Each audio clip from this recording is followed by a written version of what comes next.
கண்ணா பொதுவா எல்லாரும் ட்ரெயின்ல படிக்கட்டுல உட்காரக்கூடாதுன்னு சொல்லுவாங்க, ஏன் தெரியுமா? தெரியாது சார். ஏன்னா பின்னாடி நிக்கிறவன் கிறுக்கனா இருந்தா நீ எவ்வளவுதான் கவனமா இருந்தாலும் உன் சோழியை முடிச்சிருவானுங்க, புரியுதா? மலிக், எனக்காக ஒரு வேலை பண்ணுவேன்.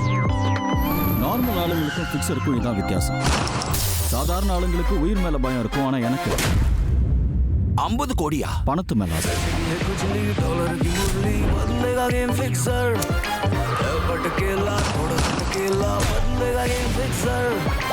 நமக்குள்ள இருக்கிற நல்லவன் கேவலமான முறையில செத்தாதான் இந்த மாதிரி கேடு கட்டவன் பிறப்பான்.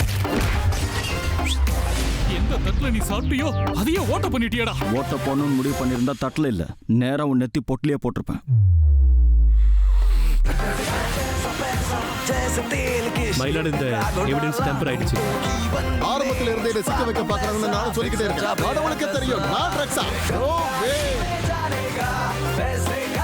Trust me guys, நான் ரொம்பவே பியூர் அண்ட் பாய்ஸ். ஓ 5க்கு 10 காலையில கார்கள் தானே நீ தள்ளு வண்டியில வைக்கிற கடையில கூட உன்ன விட காஸ்ட்லி. என்னைக்கு இந்த பணக்காரங்களோட நாடியை நீங்க பிடிக்கிறீங்களோ அன்னைக்கு நீங்களும் ஃபிக்ஸர் தான். என் ஊர்ல என் மனைவி சுமங்கலியா இருக்கணுங்கிறதுக்காக விரதம்லாம் இருந்து என் ஆயில நீட்டிக்க ட்ரை பண்ணிட்டு இருக்கேன். ஆனா நான் இங்க ராகினி கூட எம்எம்எஸ் ரெடி பண்ண ட்ரை பண்ணிட்டு இருக்கேன். இதில் இவன் கதை சூப்பராக போயிட்டு இருக்கு. முதல்ல ஒரு பையன் கூட மாட்டினான், அப்புறம் ஒரு பொண்ணை காதலிச்சா, இப்போ வேற ஒரு பொண்ணை கல்யாணம் பண்ணிருக்கான். பைசெக்சுவல் பார்த்துருக்கு, ஆனால் இது ட்ரைசெக்சுவல் இல்லை. உன்ன மாதிரி ஒரு கேர்ள் ஃப்ரெண்டு எல்லாருக்கும் கிடைக்கணுமா?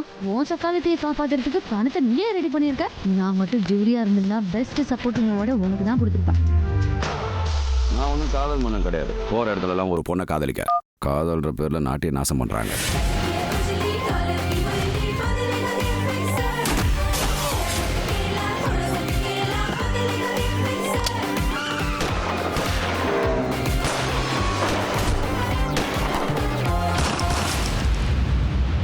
ஒரு மனுஷனுக்கு செக்ஸ் 2 விதத்தில் கிடைக்கும்.